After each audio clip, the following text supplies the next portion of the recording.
Iwas na iwas pa rin ang Kapamilya TV host actress na si Kim Chu sa isyu ng umano'y paghihiwalay nila ng kanyang longtime boyfriend na si Sian Lim.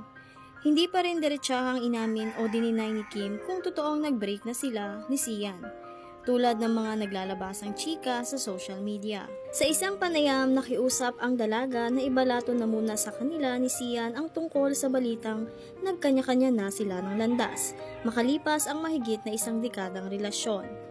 Grabe, sa amin na lang yon, we'll just keep it to ourselves na muna, ang pahayag ng Kapamilya star sa ulat ng ABS-CBN.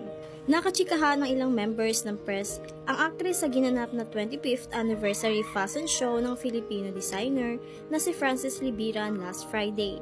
Bago ito, idininay ni Kim na naghiwalay na sila ng kanyang boyfriend matapos mapansin ng mga netizens na napakatagal na nilang hindi nagpo-post ni Sian na mga picture nila dito sa social media. Ang huling pagkakataon na nagbahagi ang aktres ng mga litrato nila ni Sian sa IG at YouTube ay noong pang July 30, 2023. Ito yung pagbabakasyon nila sa Hong Kong. Sa IG post ni Kim noong July 16, makikita naman ang sweet moments nila ni Sian habang namamasyal sa Hong Kong.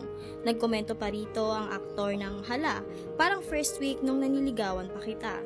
Isa pa sa napansin ng mga fans, never daw na nag-congratulate si Sian sa matagumpay na serye ni Kim na Linlang, kung saan nakasama ng aktres sina JMD Guzman at Paolo Avellino na natapos na last week.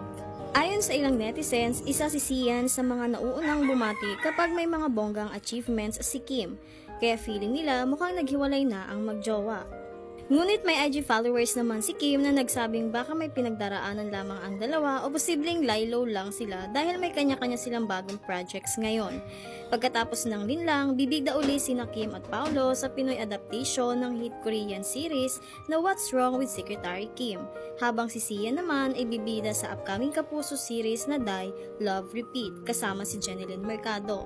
Samantala, nabanggit ni Kim na wala siyang balak umalis ng Pilipinas ngayong holiday season. Mas gusto raw niyang makasama ang pamilya sa darating na Pasko at Bagong Taon. At kung nagustuhan mo ang video na to, huwag mong kalimutang mag-follow, like, and share for more videos.